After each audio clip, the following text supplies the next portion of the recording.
아프리카 스와힐리어로 부른 바바예투 주기도문 찬양, 우리가 새로운 버전으로 오늘 또 들어봤습니다. 교회 성전에서 오늘 울려 퍼지는 주기도문 찬양이었습니다. 이것이 교회 성전에 머물지 않고 성전에서 흘러나오는 하나님의 나라의 가득한 영광의 은혜가 학교로, 우리가 처해 있는 일터로, 직장으로, 사업체로 흘러나가서 이 땅의 왕 되신 하나님의 나라의 선포, 하나님이 다스리는 하나님의 영광의 나라, 그것이 오늘 주기도문의 기도 제목, 하나님의 나라가 이 땅에 임하시옵소서라는 주제입니다. 나라와 내가 잘 사는 길, 잘 되는 길, 하나님의 다스림, 이것이 오늘 말씀의 주제입니다. 주기도문은 여러 구조로 되어 있는데 먼저 우리의 기도의 대상이신 하나님 아버지에 대한 호칭이 나오고요, 6개의 간구가 나오고 마지막에 하나님께 영광 돌리는 송영이 나오게 됩니다. 그 중간에 6개의 간구는 또 둘로 나눠지는데 하나는 하나님을 위한 간구고 또 하나는 우리를 위한 간구입니다. 하나님을 위한 간구 두 번째가 하나님의 나라가 이 땅에 임하시옵소서, 하나님의 영광을 구하는 이 기도에 대해서 오늘 살펴보도록 합니다. 먼저 여기서 하나님의 나라가 무엇인가를 알아야 됩니다. 오늘 읽었던 본문 마태복음 6장 10절에 보면 나라가 임하시오며 뜻이 하늘에서 이룬 것 같이 땅에서도 이루어지이다. 이때 나라는 히브리어로 말쿠트라고 하고 헬라어로는 바실레이아라고 나옵니다. 나라가 임하시옵소서 할 때 그 나라는 하나님의 나라, 바실레이아 투테우, 그래서 하나님의 나라를 의미합니다. 하나님의 나라가 무엇인가? 여러 포괄적인 의미가 있고 학자에 따라 정의가 다르지만 크게 세 가지로 나눠지게 됩니다. 하나님의 나라는 먼저 하나님을 믿는 백성, 그것이 하나님의 나라입니다.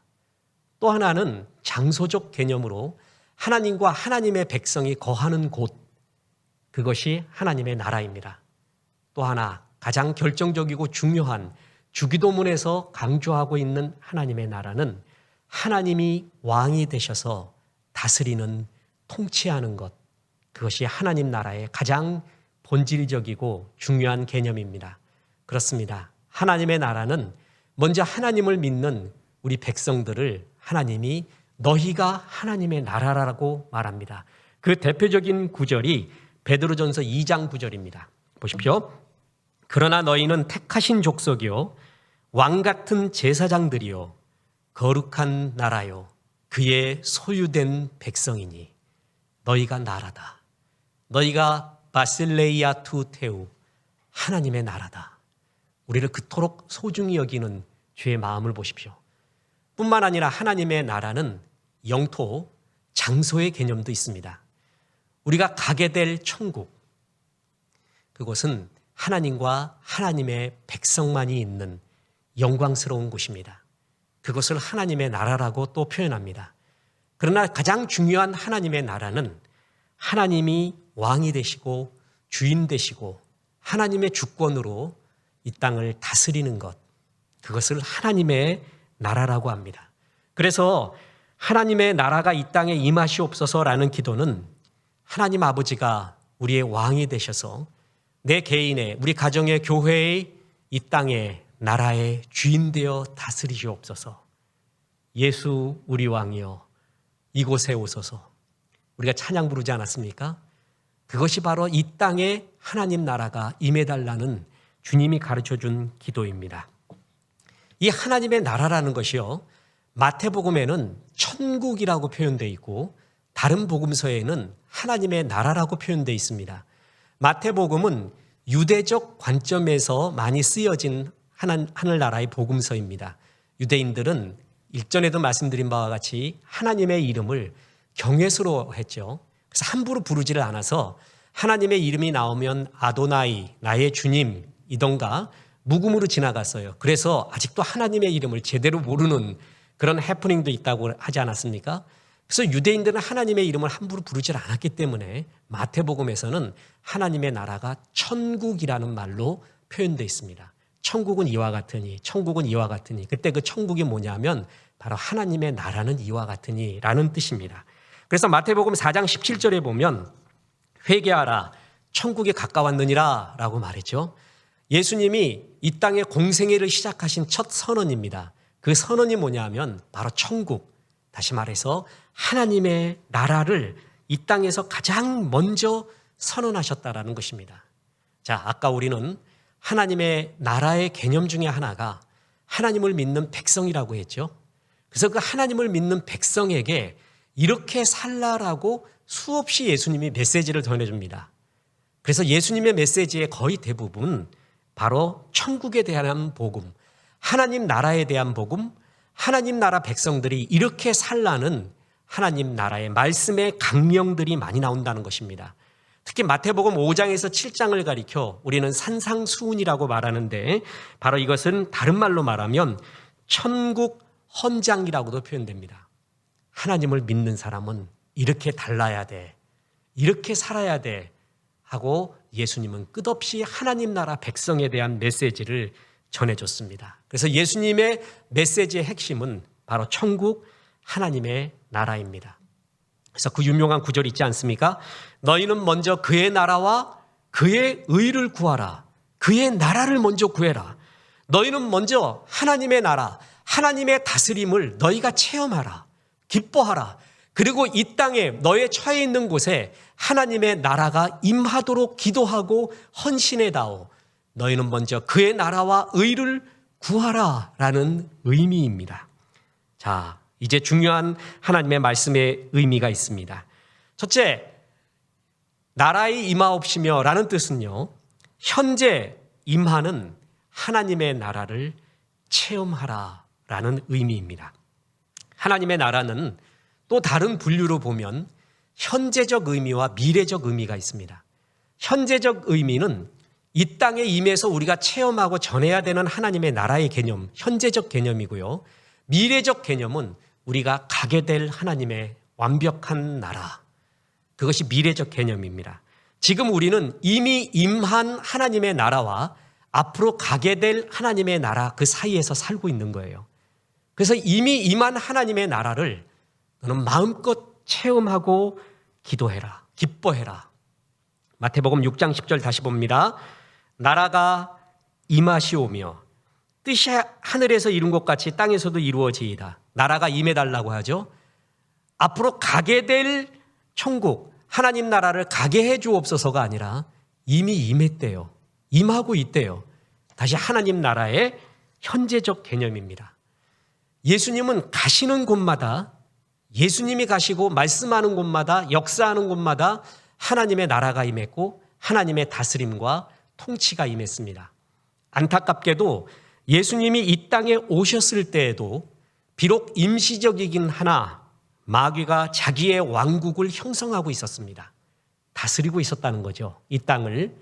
그래서 흑암의 권세로 사람들을 조종하고 하나님을 멀리하게 하고 사랑 가운데 분쟁하게 하고 그 개인의 마음에 미움과 시기와 질투와 우울함과 어두움과 괴로움을 심어줍니다. 마귀는 어둠의 권세로 이 땅을 다스리고 있었습니다. 그런데 예수님이 가시는 곳, 예수님이 말씀하시고 예수님이 손대 주시는 곳에는 그 마귀의 흑암의 권세가 다 사라지기 시작해요. 그리고 하나님의 나라가 임하기 시작하는 거예요. 그래서 예수님은 하나님의 나라를 임하신 겁니다.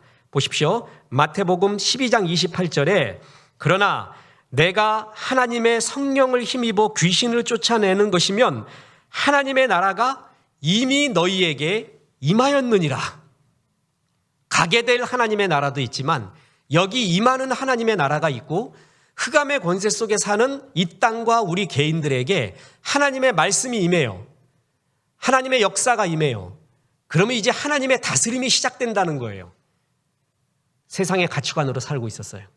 세상의 마음으로 쫓아가고 살고 있었어요. 근데 하나님의 말씀이 들어와요.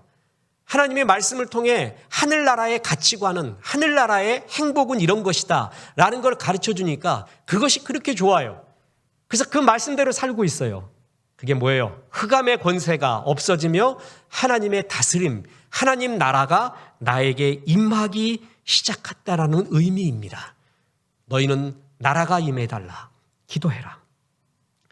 너희 개인의 이 나라에 하나님 나라가 임하도록, 하나님의 다스림이 임하도록 기도해라. 그래서 하나님 나라가 임하면 어떻게 되겠습니까? 그것은 세상이 줄 수 없는 희락과 영원한 평강이 우리의 삶을 지배하게 됩니다. 보세요. 로마서 14장 17절. 하나님의 나라는 먹는 것과 마시는 것이 아니요 오직 성령 안에 있는 의와 평강과 희락이라. 정확하게 말했죠. 하나님 나라가 임했을 때 우리에게 주는 것, 하나님의 의, 하나님의 평강, 하나님의 희락. 이 세상에도 즐거움이 있어요. 그러나 영원한 즐거움은 아닙니다. 이 세상에도 기쁨이 있어요. 영원한 기쁨은 아닙니다. 이 세상은 편안을 주는 것이 많아요. 그러나 평안을 주지 못하는 것이 얼마나 많은지 모릅니다. 하나님 나라가 임한 사람의 특징, 하늘이 주신 영원한 희락과 평강이 그의 얼굴에 나타나 있어요. 그의 입에 나타나 있고요. 그의 삶에 묻어 있어요. 그 사람 곁에 있으면 그렇게 좋을 수가 없습니다. 사람마다 특징이 있겠지만 저만 좀 센티한 것 같습니다. 가장 아름다운 풍광, 그걸 보고 사진을 찍고 묵상을 하고 글을 쓰고 전 그때도 이게 가장 아름답지 않다. 뭔가 부족하다라고 느끼곤 합니다. 뿐만 아니라 가장 아름다운 파티의 순간, 축제의 순간에도 왠지 모를 외로움이 엄습합니다. 이게 아닌데, 이게 영원한 것이 아닌데 묻습니다. 나만 그럴까요? 완벽한 노래를 듣습니다. 완벽한 아름다움을 봅니다. 그래도 이게 아닐 텐데, 영원한 더 완벽한 것이 있을 텐데 하고 항상 갈급함을 느낍니다. 인간은 영혼을 사모하는 존재이기 때문에 이 세상의 것으로 만족이 안 됩니다. 이 세상을 다 취해도 솔로몬같이 하나님이 한 사람을 경험하게 했잖아요. 이 세상에 있는 거의 모든 세상에서 좋다는 것을 다 체험하게끔 한 솔로몬. 그에게 고백을 받아냅니다. 만족이 없다. 기쁨이 없다. 왜 그럴까요? 우리는 이 세상보다 더 큰 존재예요. 그래서 이 세상을 다 취해도 만족이 없습니다. 더 큰 존재, 하나님, 더 영원한 하나님의 말씀만이 우리의 진정한 희락과 평강으로 인도한다는 겁니다. 하나님 나라가 임하면 그렇게 됩니다. 영원한 기쁨이 내게 샘솟게 됩니다. 뿐만 아니라 하나님 나라가 임하면 삶의 태도가 달라지는데 주님의 나라 확장을 위한 갑쥐불이 그렇게 좋을 수가 없습니다. 자, 아까 마태복음에는 하나님의 나라를 천국이라고 얘기했다고 했죠. 그 천국에 대한 이야기 대표적인 게 마태복음 13장 44절입니다. 천국은 마치 밭에 감추인 보화와 같으니 사람이 이를 발견한 후 숨겨두고 기뻐하며 돌아가서 자기의 소유를 다 팔아 그 밭을 사느니라. 천국은 팔고 산대요. 천국은 발견하는 거예요. 이 세상이 다 하고 이 세상의 기쁨이 전부인 줄 알았더니 아니구나, 진짜 보화가 여기 있구나라는 것을 발견하는 것에서부터 하나님 나라가 시작이 된대요. 진짜 발견했어요. 너무 소중한 걸 알아요. 그래서 영원하지 않은 것, 가장 소중하지 않은 것을 팔면서 진짜 가장 영원하고 가장 소중한 것을 사가는 상태. 그게 천국을 체험한 사람, 이 땅에 하나님 나라가 임한 사람의 특징이라는 것입니다. 뭘 팔까요? 나의 소유, 물질, 시간, 열정, 마음, 그것보다 더 소중한 영혼, 하나님의 나라를 사기 시작했다라는 것입니다. 이 기쁨이 있는 거예요. 이 사람이 진짜라는 것입니다. 설교에 자주 말하는 구리반지와 금반지 얘기 아십니까? 죽어도 구리반지를 안 빼는 사람이 하나 있었습니다. 이 사람한테 그 반지를 빼는 법이 있습니다. 금반지를 보여주는 거예요. 그럼 빼게 돼 있습니다. 아, 구리보다 더 좋은 금이 있구나. 근데 죽어도 구리반지를 안 빼는 사람은 특징이 뭐죠? 금반지를 발견 못한 거예요. 밭에 감추인 보화가 하나님 나라가 있는 거를 아직 깊이 체험하지 못한 사람은 그렇게 아까울 수가 없어요. 진짜 발견한 사람은요, 영원한 것이 여기에 있구나. 진짜가 여기에 있구나. 그래서 나의 것을 파는 것을 아까워하지 않습니다. 이 세상에서 제일 지혜로운 자는 영원한 것을 위하여 영원하지 않은 것을 팔면서 영원한 것을 사면서 사는 사람입니다. 이 세상에서 제일 미련한 사람은 영원하지 않는 것을 위하여 영원한 것을 팔고 낭비하면서 사는 사람이에요.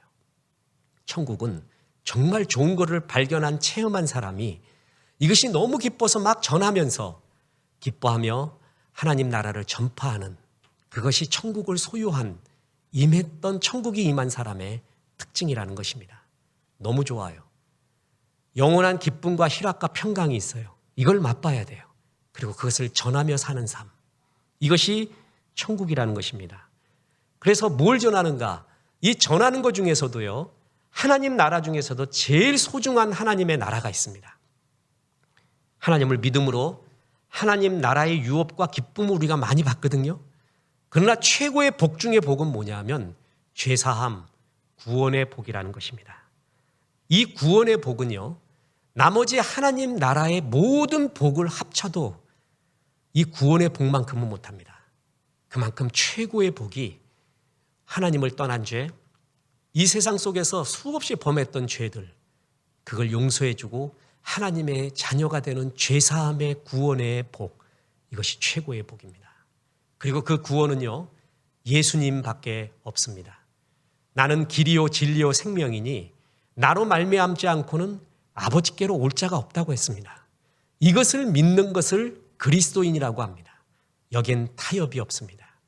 다른 사람들, 인본주의자들이 보기에 기독교가 독선적이고 배타적이라고들 많이 얘기합니다.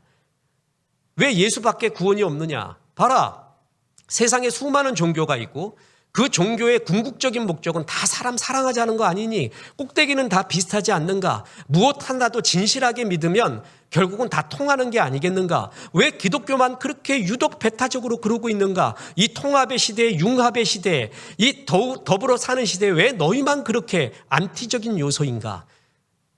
그것이 바로 종교다원주의의 얘기입니다. 많은 지성인들이 이런 논리를 너무 좋아해요.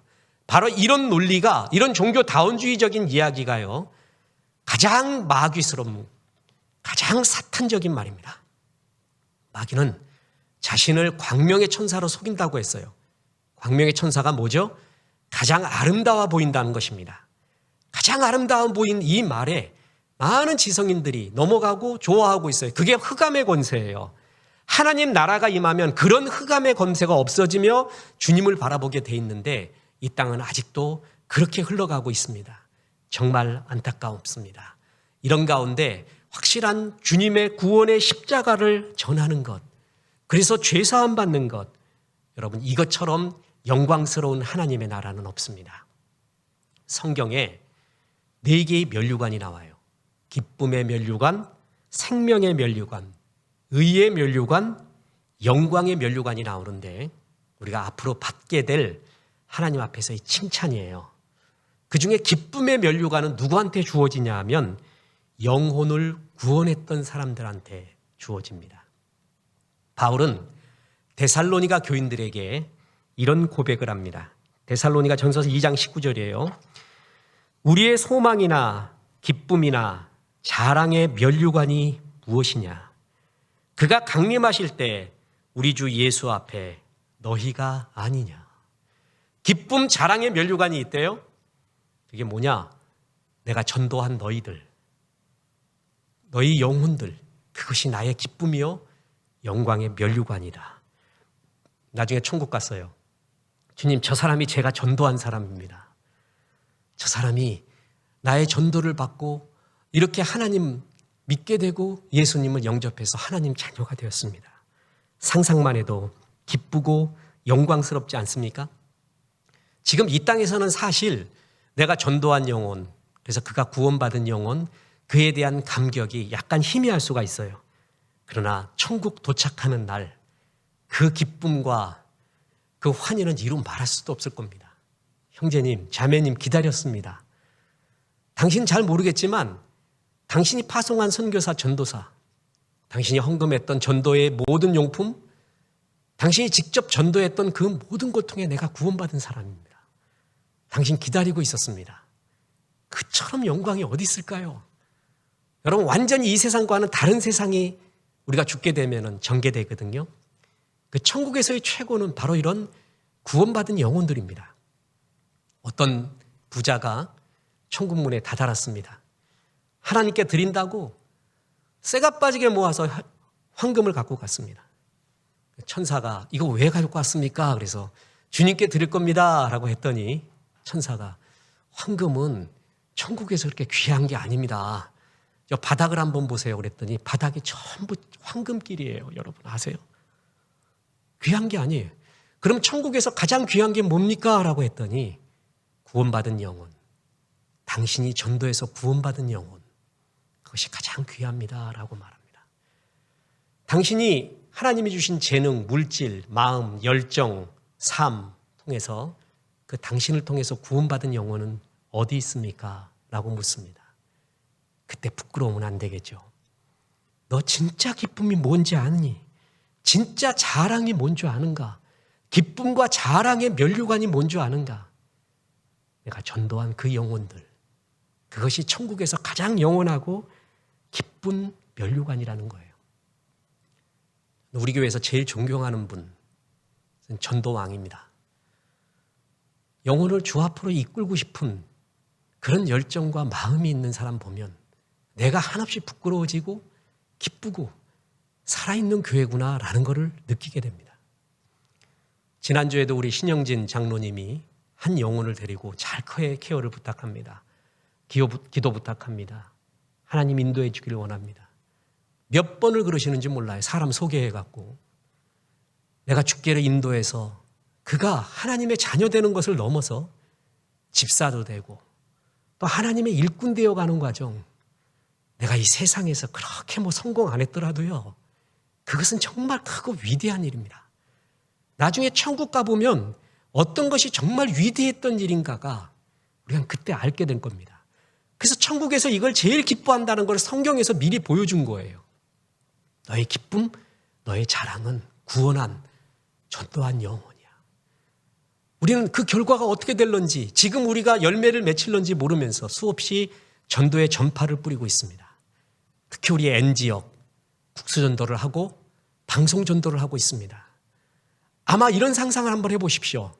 우리가 천국 갔는데 N지역 사람이 나타나서 당신 기다렸습니다. 당신이 전해준 방송 선교를 통해, 전해준 국수를 통해 주님을 알게 되고 사랑하게 되고 영접하여 하나님의 자녀가 되었습니다. 상상치 못할 영광, 상상치 못할 기쁨, 그리고 그 곁에 예수님 계세요. 하나님 계세요. 흐뭇하게 쳐다보면서 엄지쳐. 진짜 잘했어 너.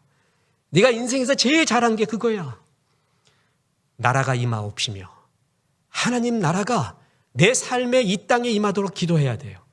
그중에 최고의 나라는 구원이에요. 예수 그리스도로 인한 죄사함의 구원. 그래서 구원 설교를 할 때마다 영적인 싸움이 일어납니다. 올해 기도한 것 중에 전도의 소책자를 더 많이 만들어내자. 깜짝 놀랐습니다.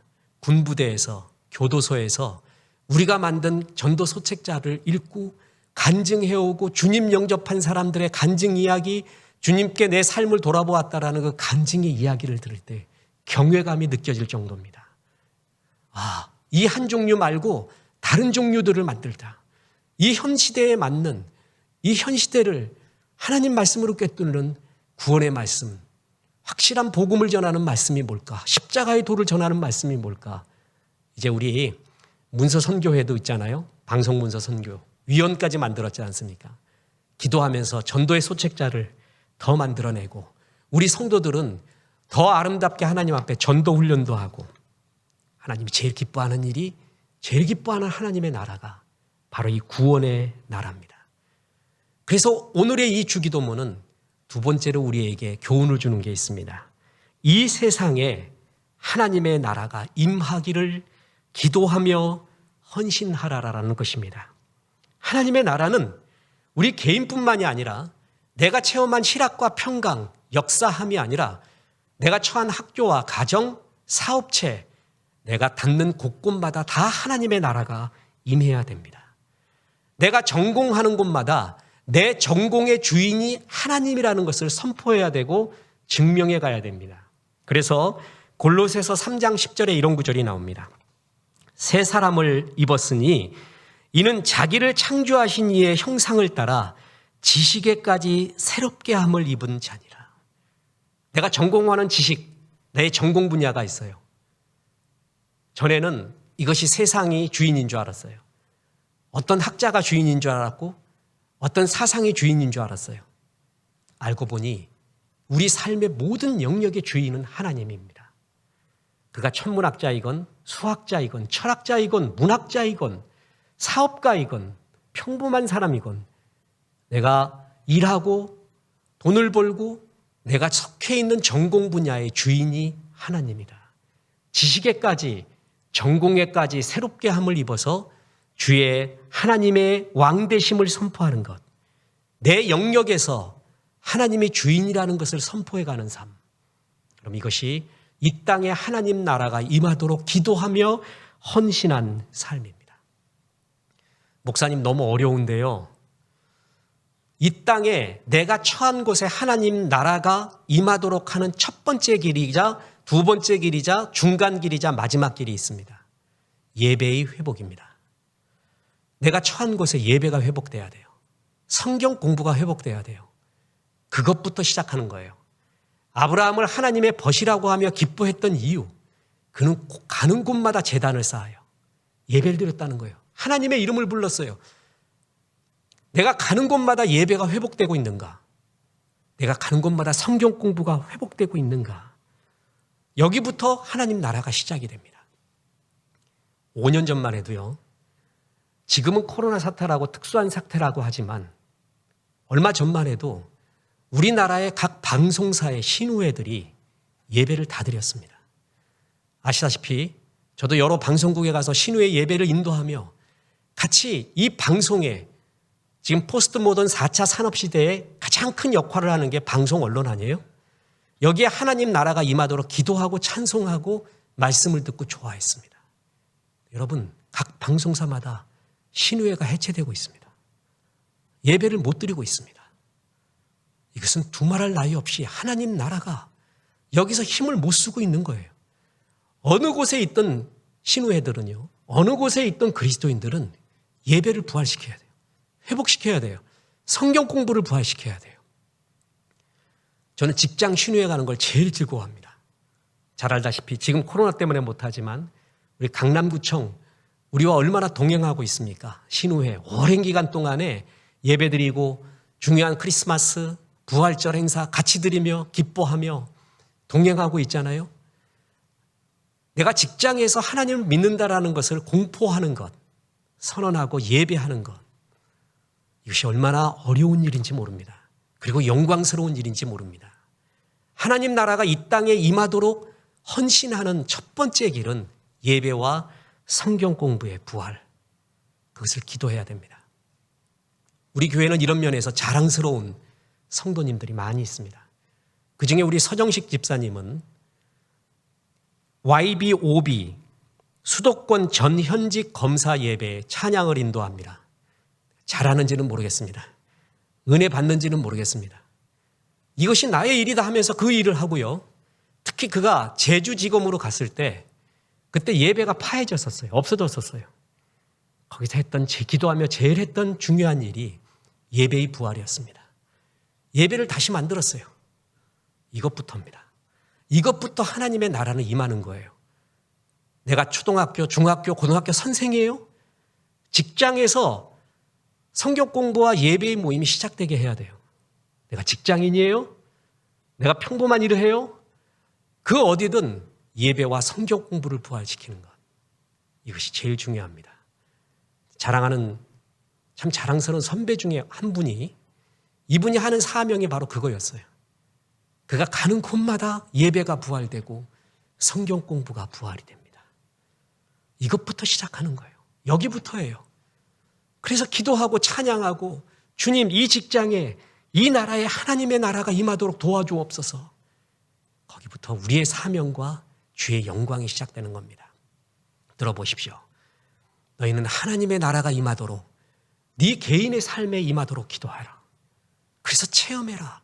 하나님이 주시는 말할 수 없는 평강과 영원한 기쁨을 체험하고 하나님이 주시는 최고의 죄사함의 복음을 전하며 살아다오. 네 개인뿐만이 아니라 네가 처해 있는 곳에 하나님의 나라가 임하도록 기도하고 헌신해다오. 두 번째 의미였죠. 이제 마지막입니다.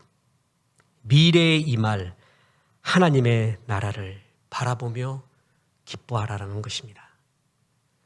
하나님의 나라를 체험했어요. 주님의 다스림을 체험했어요. 내가 주인 되어 살던 때 그 답답하고 암울했던 암흑의 세계 벗어나 하나님의 영광을 보았어요. 그리고 그 하나님의 나라가 내가 처해진 직장과 사업체 모든 것에 임하도록 기도하며 헌신했어요.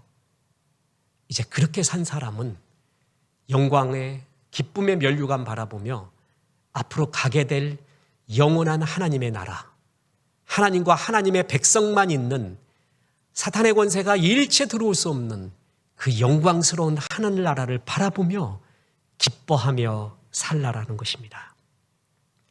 1899년은 유명한 두 사람이 동시에 죽은 해입니다. 한 사람은 하나님의 아름다운 전도자였던 드와이트 무디 목사님이고, 또 한 사람은 유명한 변호사이자 웅변가이자 정치 지도자였던 로버트 잉거솔이었습니다. 두 사람은 공통점이 연설을 참 잘했습니다. 많은 청중들이 그들의 연설에 감동을 받으며 많은 사람이 추종을 했습니다. 그러나 결정적으로 다른 것이 있었습니다.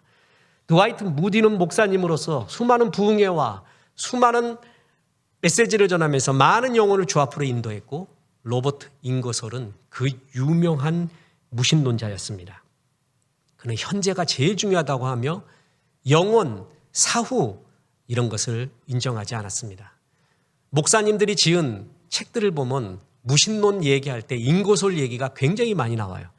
그 사람은 그냥 하나님을 안 믿는 게 아니라 하나님을 안 믿어야 된다라는 연설을 수없이 한 사람으로 유명하고, 그 연설 중에 제일 유명한 게 그 5분 연설이라는 거예요. 신이여, 내가 앞으로 당신에게 5분 동안 시간을 주겠습니다. 나는 5분 동안 당신을 저주할 것이요. 만약 당신이 살아계신다면 날 저주하고 형벌을 내리십시오. 딱 강단에서 그 얘기예요. 그리고 시계를 봐요. 5분이 지났어요? 여러분 보셨지요? 이만하면 신이 존재하지 않는다는 사실을 충분히 입증했습니다. 막 박수치고 야단나요. 이렇게 살았던 게 잉거솔이에요. 반면 잘 아시죠? 드와이트 무디 목사님은 수많은 영혼을 주 앞으로 인도했습니다. 맥스 루케이도가 쓴 천국에서의 갈채라는 책에 보면 어떤 전기 작가가 이 잉거솔과 무디의 죽음을 비교해 놓은 것이 나옵니다. 잉거솔은 갑자기 죽음을 맞이했습니다. 그가 죽었다는 소식에 그의 가족들 깜짝 놀래고요. 그의 아내와 가족들은 당신 해야 될 일도 많고 아직 처리할 일도 많은데 어떻게 죽습니까? 하고 그 시신을 내놓지를 않았어요. 그래서 며칠 동안의 집에 시신이 머물러 있으면서 사람들이 할 수 없다고, 당신 건강과 위생 때문에 안 된다고 해서 그때 겨우 옮겨졌습니다. 잉거솔의 유품들은 소각되었고요. 그의 죽음에 대한 대중의 반응은 우울하고 싸늘했습니다. 그는 이 세상이 전부였어요. 이 세상에 모든 희망을 두었어요. 그 사람이 죽었어요. 사람들도 할 말이 없어요. 가족들도 할 말이 없었습니다. 이 세상에만 희망을 두었던 그의 죽음은 비극이었고, 어떤 희망도 위로도 아무것도 없는 제로가 된 그의 죽음과 그의 장례식. 그러나 무디 목사님은 달랐습니다. 1899년 12월 22일 무디 목사님은 마지막 겨울의 새벽에 잠을 깼습니다.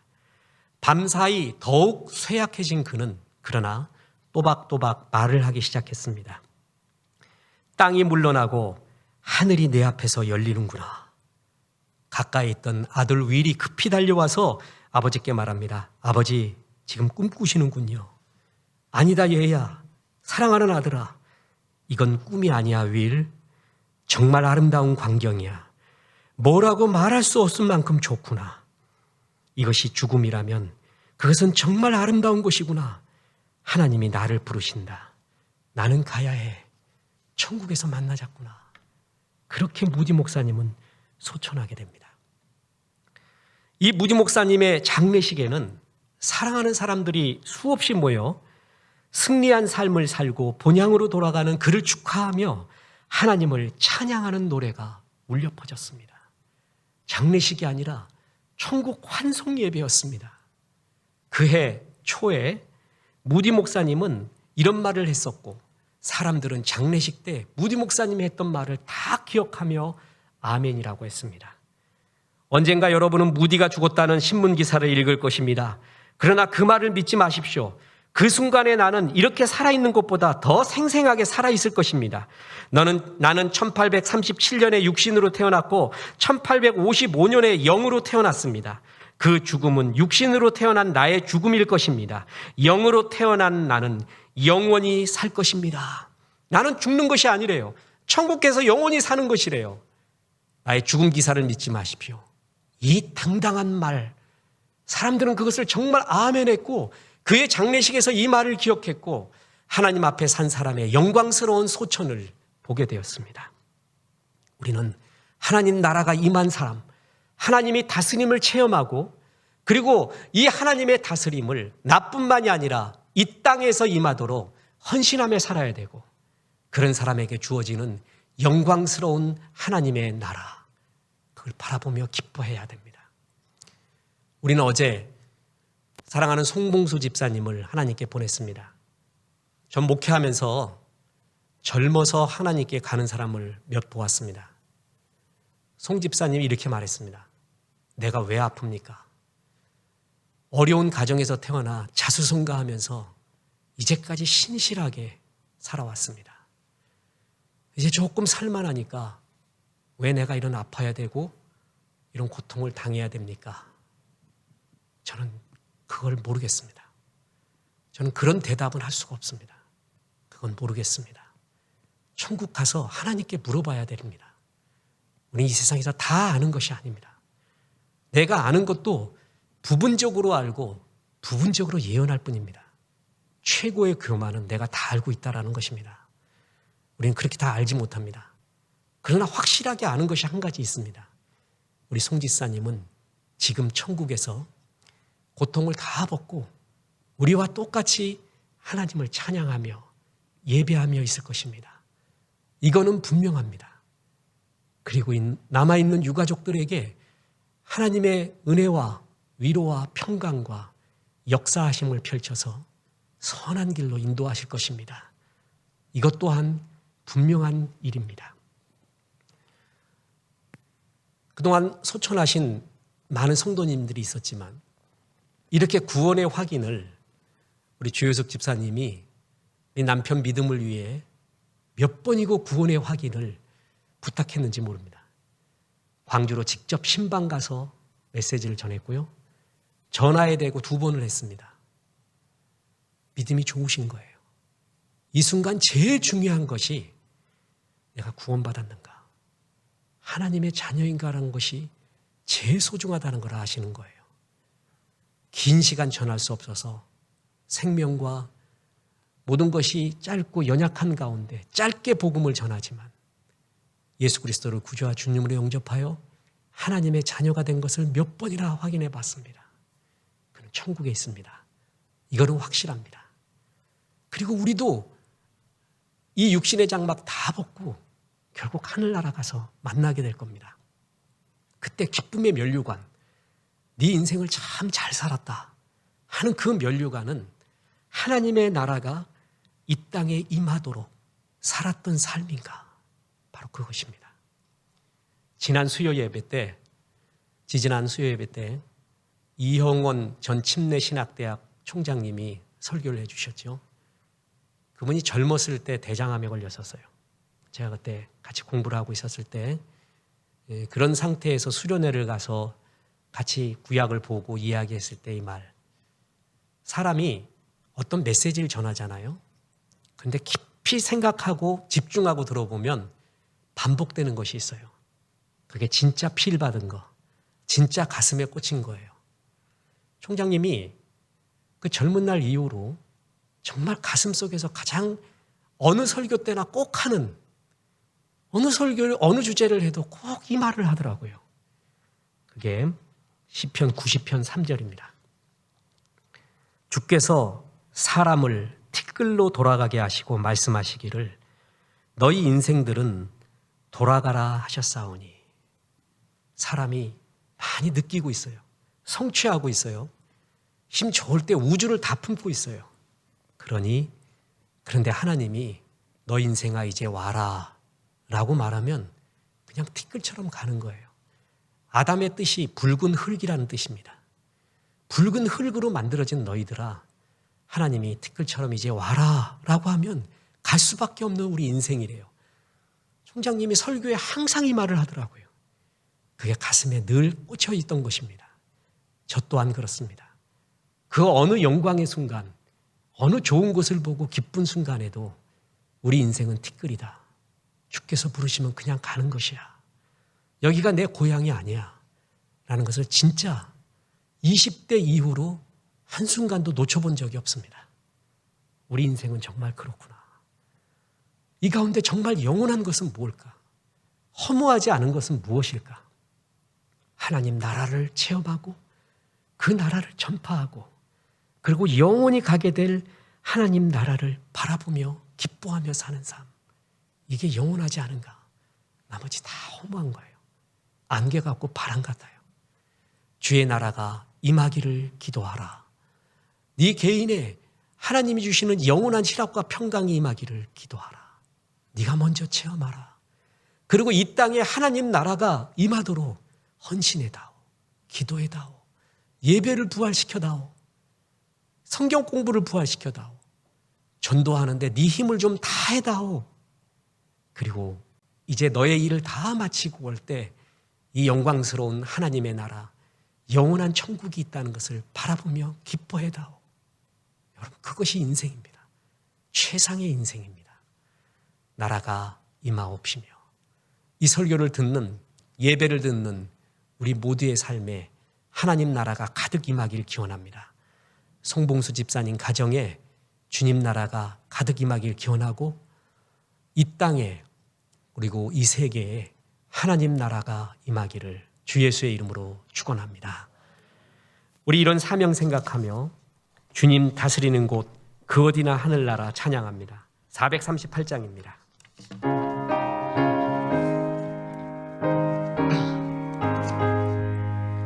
내 영혼이 은총 입어 주한 죄짐 벗고 보니 슬픔 많은 이 세상도 전국으로 와도다. 할렐루야 찬양하세. 내 모든 죄 사함받고 주 예수와 동행하니 그 어디나 하늘. 주의 얼굴 뵙기 전에 주의 얼굴 뵙기 전에 멀리 뵈던 하늘나라 내 맘속에 이루어지니 날로 날로 가깝도다. 할렐루야 찬양하세. 내 모든 죄 사함받고 주 예수와 동행하니 그 어디나